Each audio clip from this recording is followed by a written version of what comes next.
A Leila Pereira, presidente do Palmeiras, durante a semana deu uma declaração falando sobre o tema Liga e culpando o Landim do Flamengo pelo fato da coisa não estar andando bem como se esperava em termos de liga. Vamos ouvir o que a Leila disse e depois a gente comenta aqui, porque todo mundo, imagino eu, quer ver uma liga, mas a gente já começou querendo duas. A Liga Jabuticaba aqui do Brasil, né? Já são duas. Vamos ver o que a dona Leila falou sobre especificamente o Flamengo.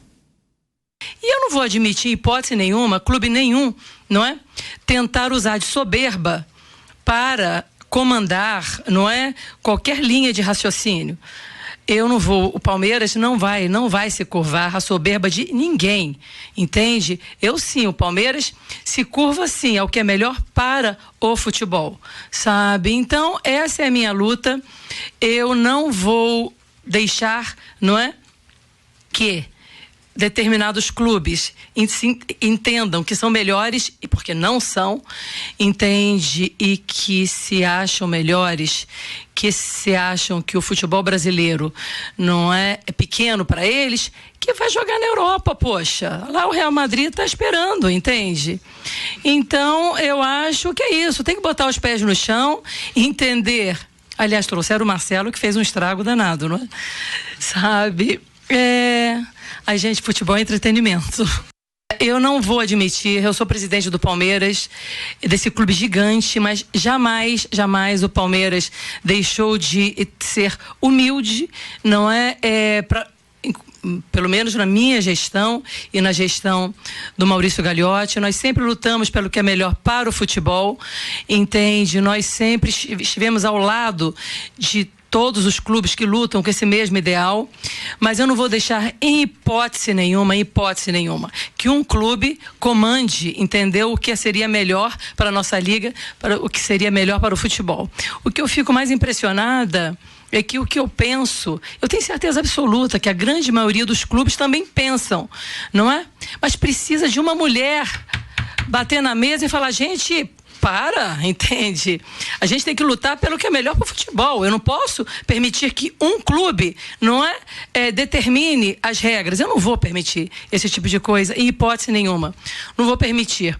Como presidente do Palmeiras e como uma pessoa que quer o melhor para o futebol. Mauro César Pereira, dona Leila, o discurso da dona Leila. Eu tenho aqui, olha, ontem eu fiquei muito impressionado, eu não diria decepcionado, porque eu já não me decepciono com essas coisas, mas com o baixo nível da imprensa esportiva e o desconhecimento das questões que são discutidas no âmbito dos dirigentes, dos bastidores. Um festival de bobagens escritas em rede social ou no microfone, gente desinformada, jornalistas desinformados, não sabiam qual era o mote da discussão. As pessoas não procuram ler. A discussão não é bem essa que as pessoas estão falando. Porque tem que ter uma distribuição melhor. É óbvio que tem que ter uma distribuição melhor da receita, da televisão, da transmissão, dos direitos de transmissão, para usar o termo correto, que não é só televisão, né? Eu lembro que uma vez, primeiro contrato que gerou essa distorção, com o Flamengo e o Corinthians ganhando mais, foi lá em 2011, quando implodiram o Clube dos 13. Eu me lembro que estávamos uma vez lá na ESPN, onde eu trabalhava num programa, e participou o presidente de então do Botafogo, Maurício Assunção. Ele capitaneou a debandada dos 4 grandes do Rio, do Clube dos 13, que começou com o Corinthians aqui, em São Paulo, né? O último que ficou foi o Calil, do Atlético Mineiro, e o então presidente do Clube dos 13, já falecido Fábio Koff, ex-presidente do Grêmio, ficaram com a chave do Clube dos 13 e todo mundo foi embora. E aí, em dado momento, o companheiro Paulo Vinícius Coelho perguntou pro presidente do Botafogo, então, mas presidente, o senhor está falando aí que vai aumentar a receita do Botafogo e tal? Sim, vai aumentar, ganhamos X, vamos ganhar 3X em tantos anos. Pô, que legal, mas o senhor fez as contas de quanto o Flamengo vai ganhar? Tanto tempo para o Flamengo vai ganhar o dobro, o triplo, não me lembro de cabeça exatamente, mas o Flamengo ganharia cada vez mais, e o Corinthians é a mesma coisa. Eu senti assim uma certa surpresa. A sensação que ficou para todos nós foi de que essa conta não foi feita. Então, a coisa foi porque você tinha o Clube dos 13, que não era o ideal, óbvio que não, mas ele negociava para o grupo. Quando cada um começa a negociar o seu, claro que quem tem mais torcida consegue um acordo muito melhor, gente. É evidente. A TV Globo mostra o jogo, nem mostra hoje tantos jogos assim do Flamengo e do Corinthians, porque ela quer jogar pro pay-per-view e tal, o modelo do negócio já mudou, diversificou. Na Jovem Pan, na nossa rádio também, ok? Então, o que aconteceu? Houve aquele primeiro acordo. Aí veio o segundo, inspirado na Premier League. Já existe no Brasil. Temos que copiar, já existe no Brasil. Esse atual é inspirado na Premier League. Aí, num outro programa lá na TV, chega lá o César Grafietti, que é o cara que domina esse assunto, né? O cara que, o profissional que é especializado em balanço, parte financeira, estuda, se debruça sobre esses números. Ele fez uma apresentação que deveria ter sido contratada pelos clubes dele, ou de algum outro profissional capacitado, para projetar o que ia acontecer. E aí ele mostrou o seguinte, foi lá, foi na tela e mostrou os números. Olha, atenção, hoje o Corinthians ganha tanto, o Flamengo ganha tanto e tal. Só que o pay-per-view mudou, tinha mudado naquele momento. O pay-per-view era medido em 3 ou 4 praças aqui, sul-sudeste. Agora vai ser no Brasil inteiro. Como o Flamengo tem uma torcida nacional, ele disse, e o time do Flamengo já estava em 2016, se não falha a memória, já estava mais forte, e a tendência agora, porque o clube está mais organizado, é ter times fortes, fazer campanhas fortes, ele vai ganhar na audiência, ele vai ganhar na parte esportiva, né, por boas colocações, provavelmente, como de fato tem acontecido, e ele vai ganhar no pay-per-view. Porque a divisão é uma parte por igual, uma parte por audiência, uma parte pelo pay-per-view, ou seja, ia ganhar em todas as frentes. Ele projetou ali que ia haver de novo essa disparada do Flamengo, e o do Corinthians não foi maior, porque o Corinthians não tem conseguido bons resultados esportivos, porque também tem a torcida grande, vende muito pay-per-view, aqui em São Paulo, ou seja, onde for. Então isso era fácil de detectar por alguém do ramo. Eu não teria essa capacidade, mas ele teve. Então por que os caras não contrataram alguém? Então os clubes erram, e aí, claro, os que são mais populares tiram vantagem. Se o Palmeiras tivesse a maior torcida do Brasil, certamente teria feito a mesma coisa. Ou se o Ibis tivesse a maior torcida do Brasil, teria feito a mesma coisa. E aí depois eles ficam choramingando. Na verdade, todos erram. E é evidente que tem que ser distribuída essa renda de uma forma mais razoável. Eu acho que quanto a isso, qualquer pessoa de bom senso concorda. Mas aí o Rodrigo Matos do UOL, ele escreveu ontem um texto que eu acho que parece que ninguém leu, os coleguinhas. Que é muito claro, ele fala aqui, ó, o Flamengo não tem intenção de abrir mão do poder de vetar mudanças nas regras de divisão do dinheiro entre os clubes da Libra, o que gerou um conflito com o Palmeiras e as declarações críticas de sua presidente Leila Pereira. Essa é a posição do clube, pelo menos para o primeiro ciclo de contrato da Libra, talvez num prazo de 5 anos. A Libra foi fundada com uma regra que exige unanimidade para qualquer alteração na distribuição das receitas de televisão e comerciais. Já houve uma mudança recente nos critérios que foi aprovada por todos os clubes. Ou seja, quando criaram a Liga, todo mundo aceitou, olha, se a gente mudar alguma coisa aqui, tem que ter unanimidade. E o que está sendo proposto agora, o Rodrigo explica isso nesse texto, que é muito didático. Eles querem alterar da unanimidade para maioria simples. Ou seja, vamos mudar as regras do jogo. A distribuição agora é assim, o Bruno leva X%, o Flávio leva Y e o Zé leva Z%. E eu levo, sei lá, A%.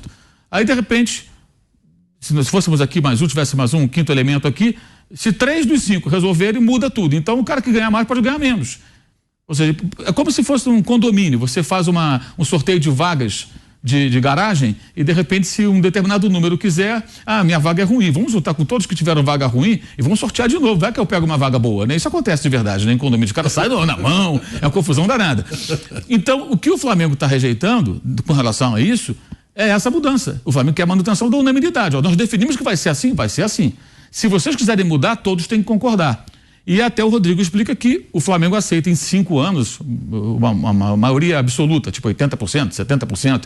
Então, existe uma regra de transição. Exatamente. Porque então, a disputa entre a Libra e a Futebol Forte. É isso, né? Futebol Forte chama outra liga. Isso. Então, a Futebol Forte não tem essa regra de unanimidade. O que eles querem acabar é com essa regra, porque um clube pode vetar tudo. Sim, caso o Flamengo não concorda com o tipo de distribuição que a Futebol Forte quer para se juntar com a Libra e gera. Mas aí que está a questão, Zé. Aí tem um detalhe. Isso aí nem passaria no Conselho Deliberativo do Flamengo ou do Corinthians.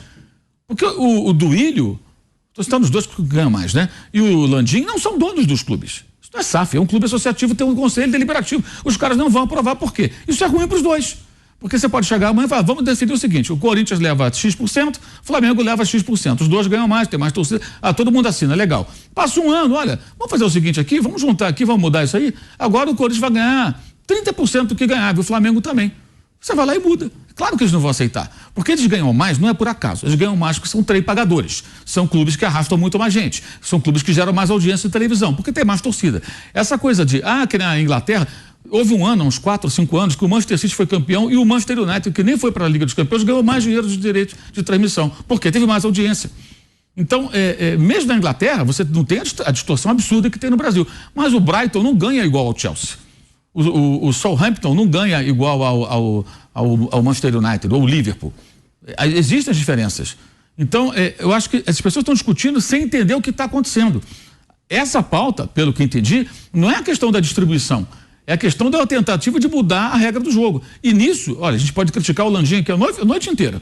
Nossa, tem vários motivos, inclusive episódios, na minha opinião, de tentativa da mudança da forma que eles encaminharam a lei do mandante, durante a pandemia, aquela coisa toda. Tem uma série de coisas que... Agora, nesse aspecto, ele não pode fazer outra coisa. Se ele não fizer isso, ele vai ser jantado dentro do clube.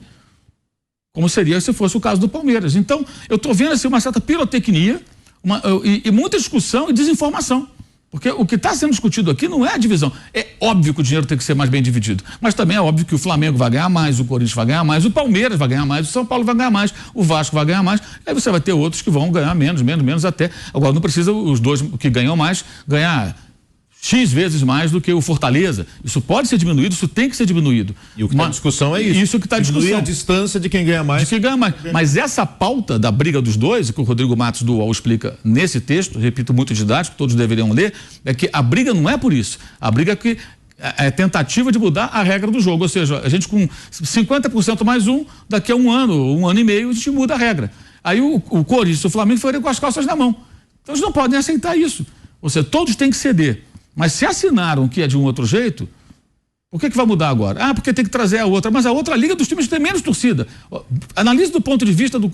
Gente, quem comanda um clube de futebol, eu acho que tem que ser mais generoso, pensar no futebol, como ela falou, mas você não pode trabalhar contra si. Você não é eleito para trabalhar contra si. Você não é eleito para fazer generosidade com o dinheiro do clube. Você tem que fazer o que é o melhor acordo para você. E já foi assim. Sem ser cretino, sem ser egoísta, entendendo que a divisão tem que ser melhor. Mas não pode chegar um presidente e falar assim, que maravilha, né? Eu sou muito generoso aqui, eu vou abrir mão de todo o dinheiro aqui, de X% e vou dar. Não pode, porque dentro do clube ele vai ser cobrado. Porque a divisão, ela nunca vai ser por igual. Nunca vai ver esse socialismo na divisão do dinheiro. Por uma razão muito óbvia. Estamos no universo capitalista, os clubes vivem de dinheiro e quem arrecada mais é porque gera mais receita também. Ou você tira o Flamengo. Flamengo pode jogar na Europa. Tá bom, tira o Flamengo do brasileiro. Tira o Corinthians do brasileiro. O produto, vê se a empresa que vai comprar tem interesse em comprar um brasileiro sem o Flamengo e sem o Corinthians. É óbvio que não, gente. Se fosse o caso, né, levando aqui para um caso extremo, todos precisam de todos.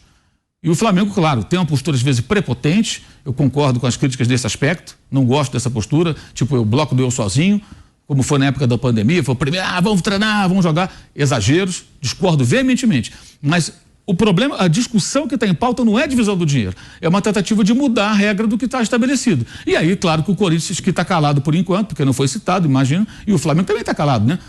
Não sei por quê, deveria se manifestar. Não vão aceitar, de forma alguma. É evidente que não. Mas a possibilidade de um clube vetar tudo é complicado, né? Também é complicado. Vão chegar num consenso quando? Mas quem disse que 100%, vai chegar no consenso? Do futebol brasileiro, quem falou que vai? Com cada clube olhando para si. Começou com 2 ligas, não vai dar em nada. Vamos Sim, mas não é um clube vetar tudo, é um clube poder vetar a mudança das regras. Sim. É outra história. Então, é que eles estão tentando, tá havendo porque o que estão tentando fazer então, para terminar com esse impasse, porque houve um racha. Se é uma liga só, ok, mas vamos lá. Juntar as duas ligas. Aí você tem 40 clubes. Você quer juntar desses 40 clubes, a maioria ganha muito menos, que são clubes muito menores do que Flamengo e Corinthians. E vai continuar. Vai ser muito fácil você juntar 50% mais um para mudar ao bel prazer. Então, assim, seria um gol, seria jogar contra si mesmo o Corinthians, o Flamengo aceitar. O próprio Palmeiras, o São Paulo, que são os 4 que ganham mais.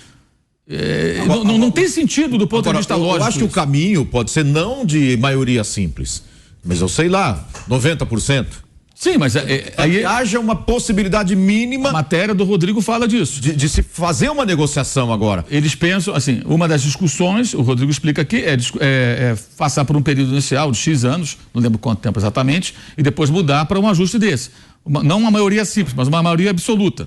70%, 80%, sei lá, um número alto, ou seja, a maioria massacrante quer isso. Porque 50% mais, ouvi gente, jornalista, não, mas quando você elege o presidente da República também é 50% mais, é outra coisa, meu amigo. É a mesma coisa chegar amanhã e falar o seguinte, olha, vamos lá no Congresso e a gente muda agora aqui, não tem mais segundo turno, ou vai ter terceiro turno. Não é assim que funciona, entendeu? Então, assim, eu fiquei ontem, eu fiquei estupefato, embora não fique surpreendido, com o grau de desconhecimento e desinteresse dos profissionais da imprensa de entender o problema. O negócio é assim, vamos concordar com a Leila, sem saber o que está falando, porque isso vai me dar engajamento. Porque eu ataco o Flamengo malvadão. O Flamengo hoje é o clube mais antipático do Brasil, todo mundo sabe disso, por uma série de razões, até por conta de algumas medidas da sua diretoria. E aí os caras fazem isso e desinformam. E o nosso papel não é desinformar, é informar. Eu tentei aqui, até me prolonguei um pouquinho, peço desculpas, ser o mais claro possível. E eu acho que nessa discussão de clube de futebol por dinheiro, qualquer clube, não tem mocinho, todo mundo quer puxar pro seu lado. Eu não sei se vocês acreditam que alguém quer fazer uma caridade para alguém. Todo mundo quer fazer pro seu lado. Pode que haverá liga, inclusive.